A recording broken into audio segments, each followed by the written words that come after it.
Okay, thank you very much, and thank you, Minister. And Minister, for too long the internet has been the Wild West, and the exposure it has had on our children, I think, has been devastating in so many cases. This bill is historic, and it's a long-awaited reform to the Irish media regulation landscape, a watchdog to regulate online services and to reduce the availability of harmful content online. Despite much legislation, we all accept that there is a massive gap internationally and here when it comes to addressing harmful online content. This new law will close the legal gap and establish a robust framework to deal with the spread of harmful online content. We must have accountability by platforms for online safety and a more joined-up approach to audio-visual media regulation, and I would urge us all to support that. One of the most important aspects of the bill is that it establishes a new power for regulator to enforce accountability in the sector.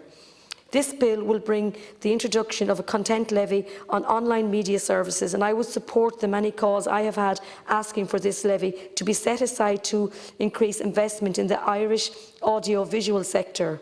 Each year that we do not introduce such a content levy, the Irish AV8 sector loses out a minimum of 25 million in additional investment, according to the analysts by Indicon.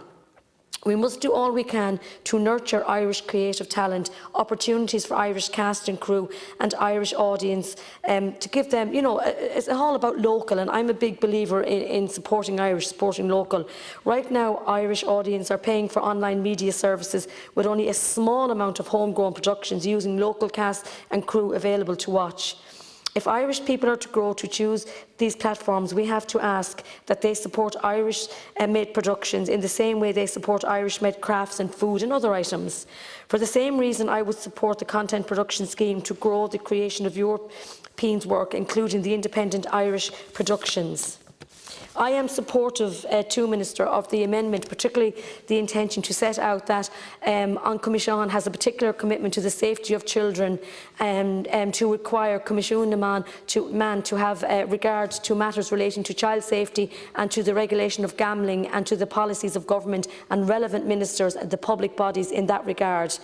And I know that previous speakers have also spoke about the infant formula, and I also believe, Minister, it is important that we ensure families can access objective information regarding feeding of their infants and young children free from commercial interests. And I would really like to see us as a society becoming more supportive of the decision and actions of mothers around feeding, whatever they may be. To do that, we must ensure that we are not promoting heavily in one area and not offering the same support in the other.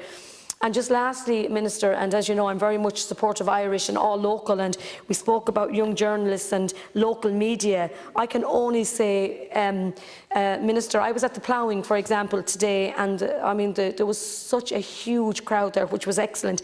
And you would see all the local media there. You would see local radio, like my own, Carlow Kilkenny, KCLR. We have to make sure that we have funding for everything local, and particularly the job that they do. You would have even seen it, I think, the big example to this, for this was me with COVID. When we had the COVID pandemic, the amount of information that people got in their homes was crucial. It's all about local, all about supporting local, and I would ask, Minister, that we would support any way we can local media, local radio stations. And I do know that it is a concern for you, and I know that I have spoken to you before about this. Again, thank you very much.